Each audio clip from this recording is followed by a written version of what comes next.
Parce que tu en es digne. Si nous vivons, Seigneur, si nous respirons, si nous marchons, c'est grâce à toi. Merci pour la vie que tu donnes à chacun de nous.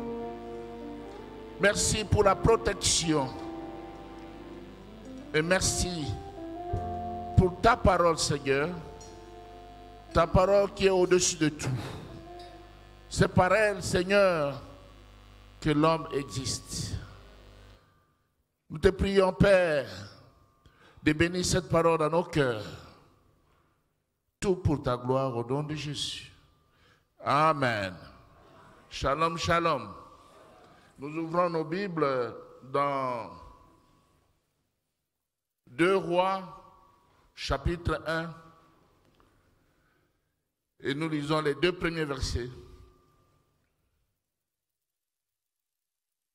Dieu voulant, nous continuerons avec les mêmes passages le dimanche prochain.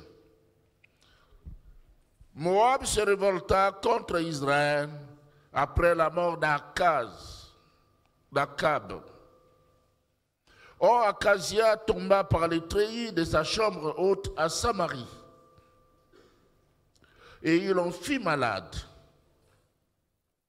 Il fit partir des messagers et leur dit: allez consulter Baal-Zéboub, Dieu de Cran, pour savoir si je guérirai de cette maladie. Amen. Ça suffit pour aujourd'hui.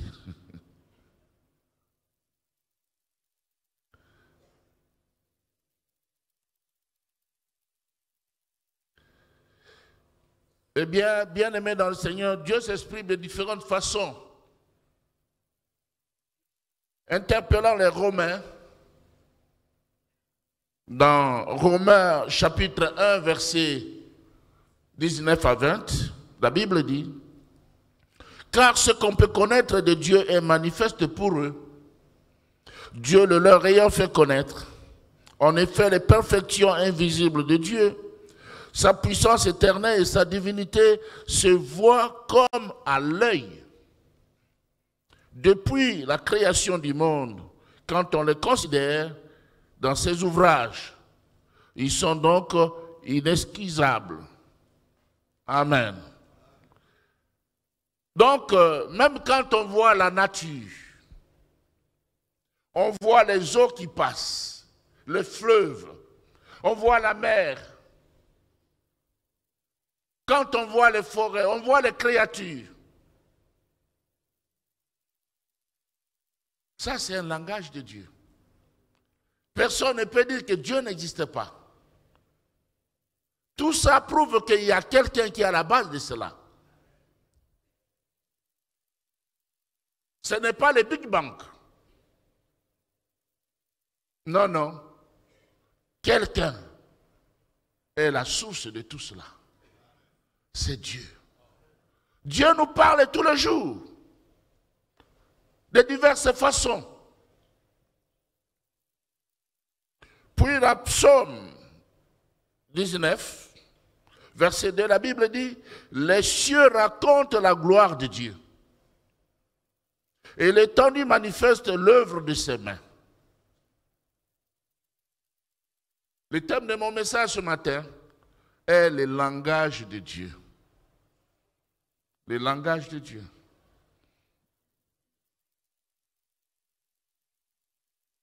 Et l'accent sera mis sur les avertissements divins. Le langage de Dieu, mais l'accent sera mis sur les avertissements divins. Ou si vous voulez, c'est les sous-thèmes.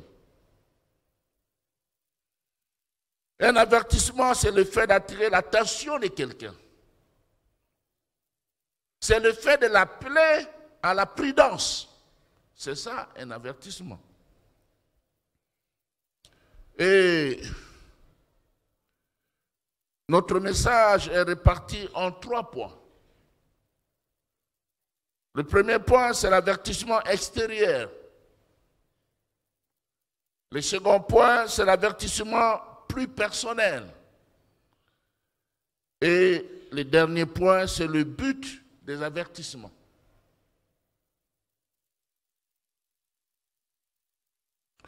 Revenons au premier point. Un avertissement extérieur. Et ici, il s'agit d'Akazia. Akazia, qui était-il? Fils d'Akab et de Jézabel. Ce fils devient roi en Israël après la mort de son père. Et l'histoire d'Akazia est un enseignement pour nous aujourd'hui. Akazia a grandi dans une famille où la maman croyait en Baal. Vous connaissez Baal, n'est-ce pas? Le dieu Baal. Et le papa avait une certaine connaissance de Dieu d'Israël, du Dieu d'Israël. Parce que le papa Akab était roi d'Israël. Malheureusement, il a suivi le Dieu de sa femme. Écoutez ce que nous dit la Bible dans 1 Roi 16, 30 à 32. Akab est fils d'Omri, fit ce qui est mal aux yeux de l'Éternel, plus que tous ceux qui avaient été avant lui. Comme si était pour lui peu de choses de se livrer au péché de Jéroboam, fils de Nébat, il prit pour femme Jézabel, fille d'Ethbaal, roi des Sidoniens. Et il alla servir Baal et se prosterner devant lui. Ça, c'est Akab, roi d'Israël. Il éleva un autel à Baal dans la maison de Baal qu'il bâtit à Samarie. Le roi d'Israël épouse une Sidonienne. Et maintenant, elle est entraînée par sa femme, Jézabel, pour adorer le Dieu des Sidoniens, qui n'était pas le vrai Dieu, Baal. Bien-aimé, c'est la raison pour laquelle Dieu était et est contre le mariage mixte. Il est contre, même aujourd'hui, contre le mariage mixte. Et ça, je pense que les jeunes gens, les jeunes filles, m'écoutent attentivement.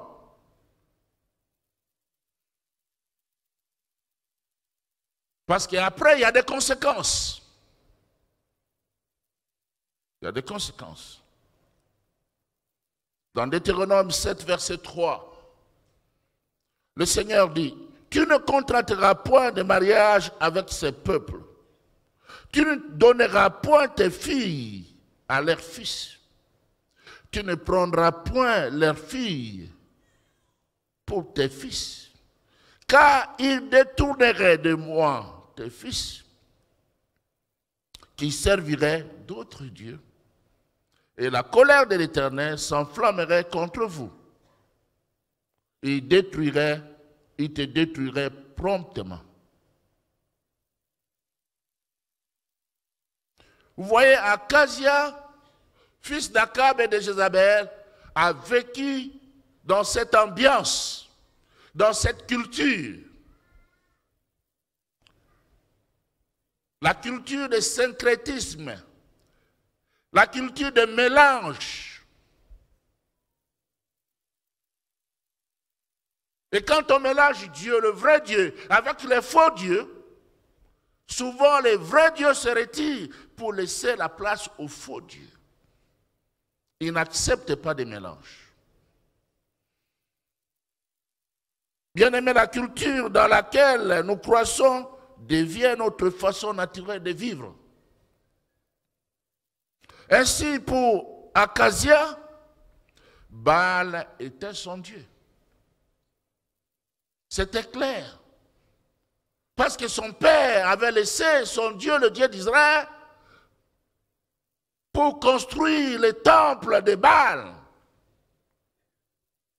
à Samarie et élever l'autel à Baal. Donc il s'était penché vers Baal. Il a suivi le Dieu de son épouse Jézabel. Jézabel qui avait fait tuer Naboth. Une fois on a parlé de ça ici.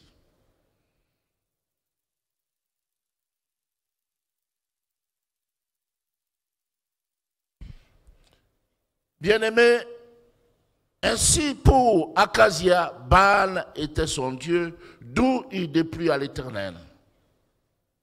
Dans 1 Roi 22, verset 53, la Bible dit, « Il fit ce qui est mal aux yeux de l'Éternel. Et il marcha dans la voie de son père. Et dans la voie de sa mère. Et dans la voie de Jéroboam, fils de Nébat, qui avait fait pécher Israël. Ce que tu es, c'est ce que sera ta descendance.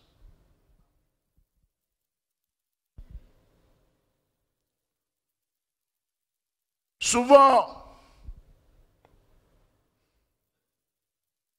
nous parlons, nous éduquons par des paroles, mais l'éducation par la vie est plus puissante que l'éducation par les paroles.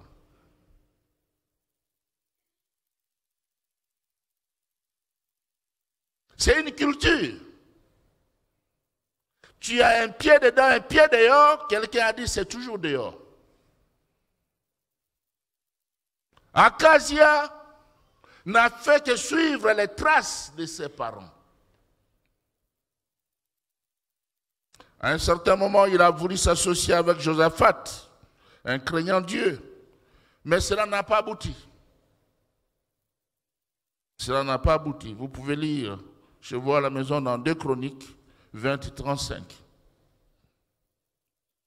Dieu n'était pas d'accord avec lui. Dieu n'est pas d'accord avec les mélanges. Il n'est pas d'accord.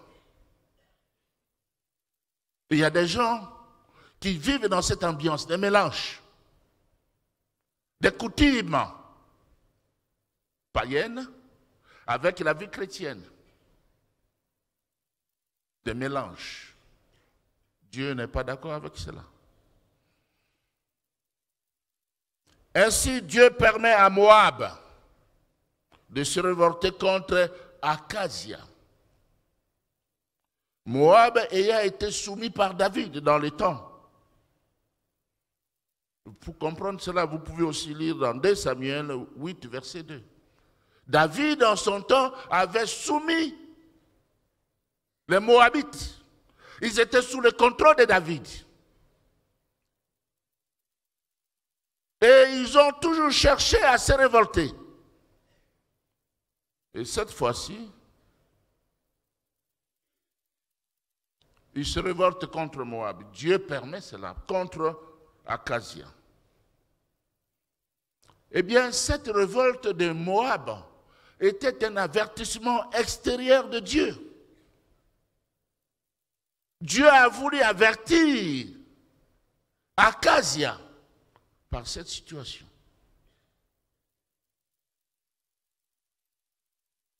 Souvent, nous recevons des avertissements extérieurs de la part de Dieu, mais on n'y prend point garde, on ne fait pas attention. L'évangile que nous prêchons est un avertissement extérieur. Jour après jour, Dieu envoie ses serviteurs pour nous avertir. Avertir, malheureusement, nous n'y prenons point garde. La Bible dit que Dieu parle tantôt d'une manière, tantôt, mais on n'y prend point garde. Dans Job 33, verset 19, plutôt 14 à 18, la Bible dit, Dieu parle cependant tantôt d'une manière, tantôt d'une autre, et l'on n'y prend point garde. Il parle par des songes, par des visions nocturnes. Quand les hommes sont livrés à un profond sommeil, quand ils sont endormis sur leur couche, alors il leur donne des avertissements et met le sceau à ses instructions, afin de détourner l'homme du mal et de le préserver de l'orgueil, afin de garantir son âme de la fosse et sa vie des coups de glaive, du glaive. Dieu avertit. Les événements mauvais que nous vivons au quotidien sont des avertissements extérieurs. Dieu utilise nos difficultés, nos problèmes pour nous rapprocher de lui. Dieu nous avertit tantôt d'une manière, tantôt d'une autre. Un jour, quelqu'un a dit à la mort de ne pas frapper à sa porte sans l'avertir. Il dit, toi la mort, ne viens jamais me surprendre. Avant de venir, il faut m'avertir. Comme ça, je me prépare. Alors, cet homme pensait que la mort allait venir comme un homme pour dire, c'est moi la mort. Un jour, la mort est venue frapper à sa porte. Il a dit à la mort, mais la mort, qu'est-ce que tu fais là? On ne s'était pas convenu ainsi. Je t'ai demandé de m'avertir avant de venir. La mort lui a répondu, mais chaque fois que tu étais au deuil, c'était un avertissement. Chaque fois que tu voyais quelqu'un mourir, je venais t'avertir. Maintenant, c'est trop tard. Je viens te prendre. Bien-aimés dans le Seigneur, ne négligeons pas les moindres détails de la vie.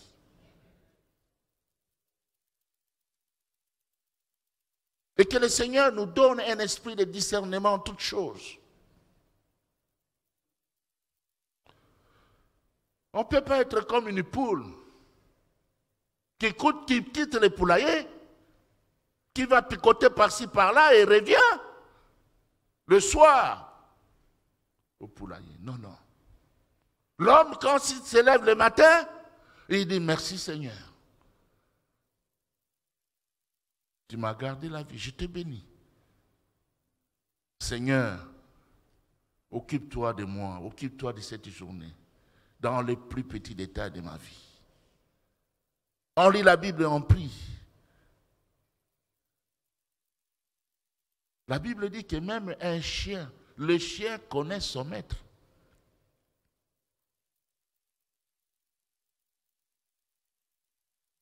Mais le peuple de Dieu ne le connaît pas. S'occupe pas de ces avertissements. As-tu reçu des avertissements extérieurs? Tu le sais toi-même. Cela me conduit à parler du second point. Avertissement, un avertissement plus personnel.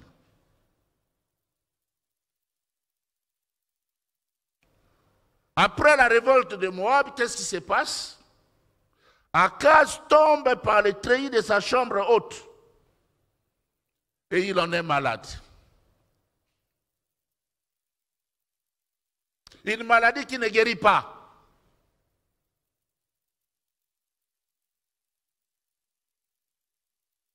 Cette deuxième épreuve le touche dans son corps et manifeste son état moral.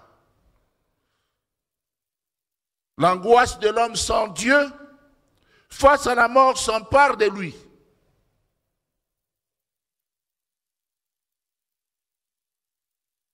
Dieu, des fois, permet une situation d'épreuve pour nous ramener à lui. Mais on ne comprend pas.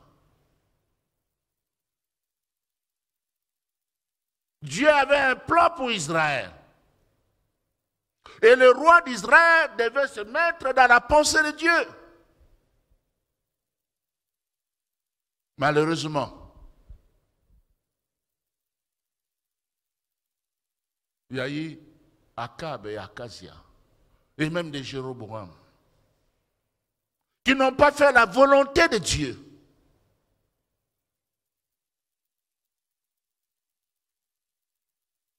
Dieu, de fois, permet une situation d'épreuve pour nous ramener à lui. C'est pourquoi tout chrétien doit développer la sensibilité spirituelle. La sensibilité pour jouir des bienfaits de l'Éternel. Et cette sensibilité exige la flexibilité. Est-ce que vous me comprenez? Cela exige la flexibilité. C'est-à-dire, lorsque Dieu parle, l'homme s'exécute. Dieu ne parle pas pour rien. Il parle pour que nous agissions. Malheureusement, Akazia, aveuglé par ses croyances, n'a pas compris qu'il pouvait revenir au Seigneur qui est miséricordieux et compatissant. Si tu es éloigné du Seigneur, si tu décides de revenir à lui, il est le Père responsable qui va te recevoir. Amen. Il va te recevoir. Akazia n'a pas agi comme Manassé. Qu'est-ce qu'il a fait, ce dernier, Manassé? Qu'est-ce qu'il a fait? Manassé, fils d'Ézéchias, est devenu roi et a fait le contraire de ce que son père faisait. Ézéchias était un bon roi en Israël, qui a fait la volonté de Dieu. Mais son fils Manassé s'est détourné du Seigneur. Il a suivi la voie de Jéroboam, qui était le pire des rois en Israël. Quand on parle de Jéroboam, l'exemple de Jéroboam, Jéroboam c'est le roi qui a fait pécher le peuple d'Israël. Dans 2 Chroniques 33, versets 12 à 13, même 12 à 16, nous voyons qu'il fait volte-face. Il revient au Seigneur, Manassé. Écoutez ce que la Bible dit. Lorsqu'il fut dans la détresse, il implora l'Éternel son Dieu et il s'humilia profondément devant le Dieu de ses pères.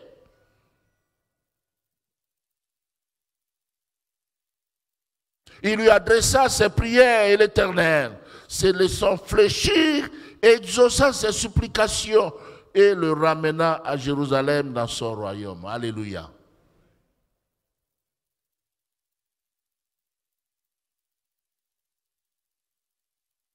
Et Manassé reconnut que l'Éternel est Dieu. Après cela, il bâtit en dehors de la ville de David, à l'occident vers Guion, dans la vallée, un mur qui se prolongeait jusqu'à la porte des poissons et dont il entoura la colline et il éleva à une grande hauteur. Il mit aussi des chefs militaires dans toutes les villes fortes de Juda. Il fit disparaître de la maison de l'Éternel les dieux étrangers et l'idole. Et il renversa tous les autels qu'il avait bâtis sur la montagne de la maison de l'Éternel et à Jérusalem. Et il les jeta hors de la ville. Il rétablit l'autel de l'Éternel et y offrit des sacrifices d'action de grâce et de reconnaissance. Et il ordonna à Juda de servir l'Éternel, le Dieu d'Israël. Alléluia. Ça, c'est ce que Manassé a fait. Lui aussi s'était détourné de Dieu. Il n'a pas suivi le Dieu de son père, le Dieu d'Israël, le Dieu d'Ézéchias. Ézéchias qui avait amené le réveil en Israël. Et voilà, son fils se détourne de la voie de Dieu. Mais après, il se ressaisit. C'est pourquoi la Bible nous demande d'enseigner nos enfants dès le bas âge, de leur montrer la voie du Seigneur. C'est la raison pour laquelle il y a les codines. S'ils se détournent du Seigneur, à un certain moment, ils se souviendront de ce Seigneur-là, de leur papa, de leur maman. Alléluia. Ils reviendront. Manassé est revenu à l'Éternel. Contrairement à Acasia, qui s'était définitivement détourné du Seigneur, parce que son père était entraîné par Jézabel, son épouse, à adorer le dieu des Sidoniens, Baal. Baal. Cela me conduit à parler du but de ces avertissements.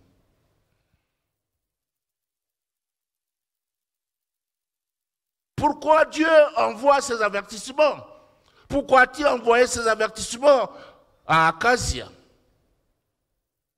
Pourquoi Dieu nous envoie des avertissements? Pourquoi?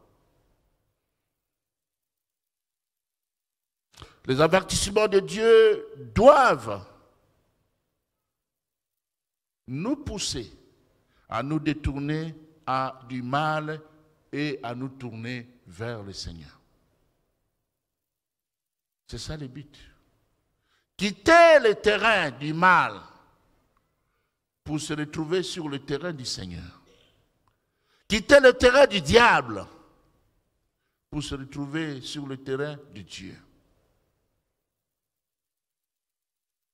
Dieu lui envoie ses épreuves pour atteindre sa conscience et attirer son cœur vers lui. C'est ça le but.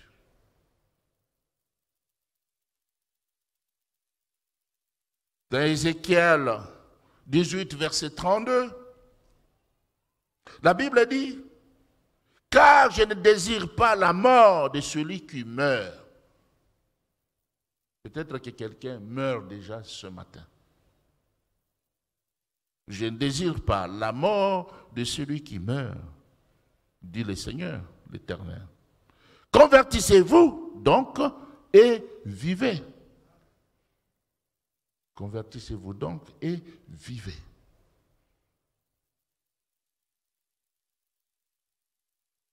Acasia se tourne vers Baal, Zéboub, hérité de Jézabel, sa mère. Vous savez, Baal-Zéboub signifie quoi? Baal-Zéboub signifie le Seigneur ou le Dieu des mouches. Le Dieu des mouches. Pas même le Dieu des lions, des mouches. Eh bien, Baal-Zéboub est un Dieu incapable de lui venir au secours. Mais seulement, il suscite tout simplement la jalousie de Dieu. La jalousie de Dieu. En parlant des idoles, dans Ésaïe 41, verset 29, Dieu dit, « Voici, ils ne sont tous que vanité. Leurs œuvres ne sont que néant. Leurs idoles ne sont qu'un vain souffle. » Un vain souffle.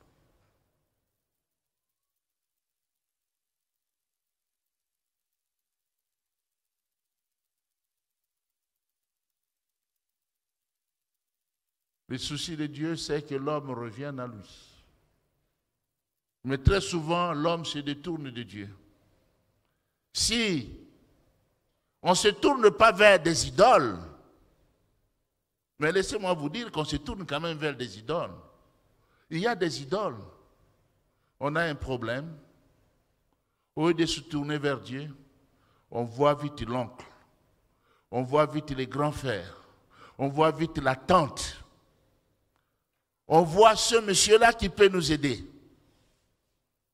Ce monsieur, cette femme, devient une idole pour toi. Sans que tu le saches, tu ne te rends pas compte.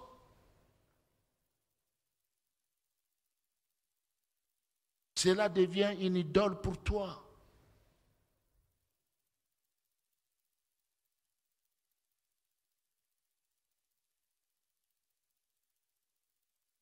Et quelquefois, on cherche la mort de ceux-là. Parce que Dieu veut que la gloire lui revienne à lui seul.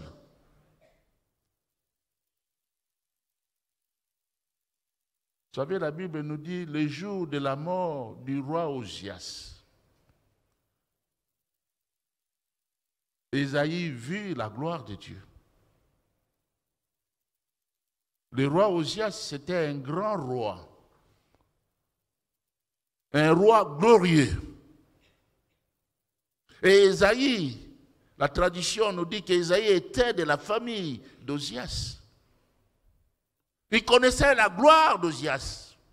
Et pourtant, il était déjà prophète. Le Seigneur a permis qu'Osias meure. Pour que les yeux d'Ésaïe s'ouvrent et qu'Ésaïe voie la gloire de Dieu.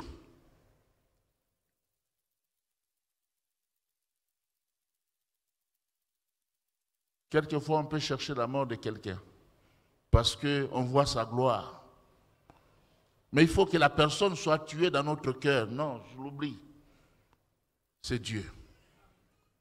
Je vois Dieu et Dieu seul. Ainsi, Dieu nous vient au secours. Bien-aimés dans le Seigneur, c'est important de comprendre le langage de Dieu. Dieu nous avertit par amour pour nous. Et quelquefois, il nous supplie pour notre bien. Il nous supplie. Akazia a reçu 2 avertissements de la part du Seigneur. Le premier était un avertissement extérieur, la révolte des Moabites. Et le second était personnel, plus personnel. Il tombe par treillis de sa chambre haute et il en est malade. Il en est malade. Le but de ces avertissements était de l'amener à se tourner vers Dieu, vers le Seigneur, à se repentir. Mais Akazia, dont le nom signifie celui que Dieu soutient. Voilà la signification de son nom. Celui que Dieu soutient. Akazia, dont le nom signifie celui que Dieu soutient, a préféré chercher le soutien de Baal-Zéboud, le dieu des mouches. Il ne s'est pas tourné vers le vrai soutien, vers le vrai secours.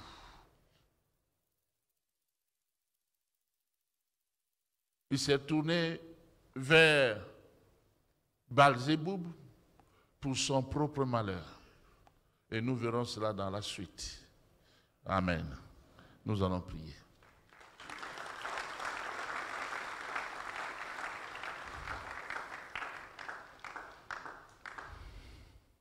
Frères et sœurs, comprenons-nous facilement le langage de Dieu? Avons-nous le discernement pour considérer les avertissements divins et le but de ces avertissements?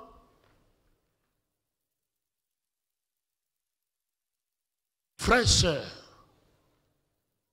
es-tu touché par ces messages? Dieu t'a-tu parlé ce matin? Veux-tu que nous puissions prier pour toi?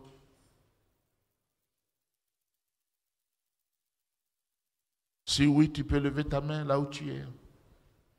Nous voulons te recommander à la grâce du Seigneur. Merci, ma soeur, merci.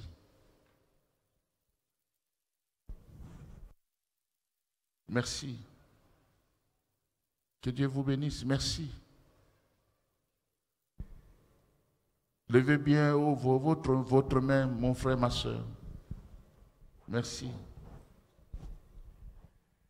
Gloire au Seigneur. Les avertissements clairs de la part de Dieu. Avertissement extérieur, avertissement plus personnel. Dans le but de se tourner vers le Seigneur. Dans le but de se détourner du mal. Merci. Dieu est bon. Merci pour ceux qui ont levé leurs mains. Pouvez-vous lever vos mains? Pouvez-vous vous lever là où vous êtes, s'il vous plaît? Nous avons nos yeux fermés. Nous avons nos têtes courbées. Il n'y a pas de raison d'ouvrir les yeux pour regarder ou voir. Dieu seul nous voit. Seigneur, merci. Tu es bon. Frères et sœurs, lorsque tu passes par la détresse,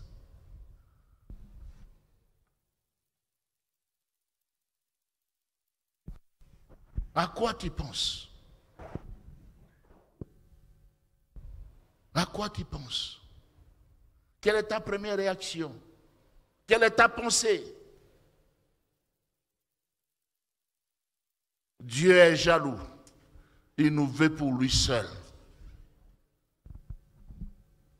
Merci. Merci. Merci. Frères et sœurs, Dieu est avec nous si nous sommes avec lui. Si on n'est pas avec lui, ce n'est pas une bonne chose. J'ai dit, on va voir dans la suite, parce qu'on va continuer avec les mêmes messages, le langage de Dieu. Le langage de Dieu. Dieu t'a-tu parlé ce matin au travers de sa parole, de son message, de l'évangile? Si oui, tu es touché, lève-toi comme tous les autres. Et nous allons prier ensemble avec toi. Merci. Merci. Il est merveilleux, le Dieu de la Bible. Merci.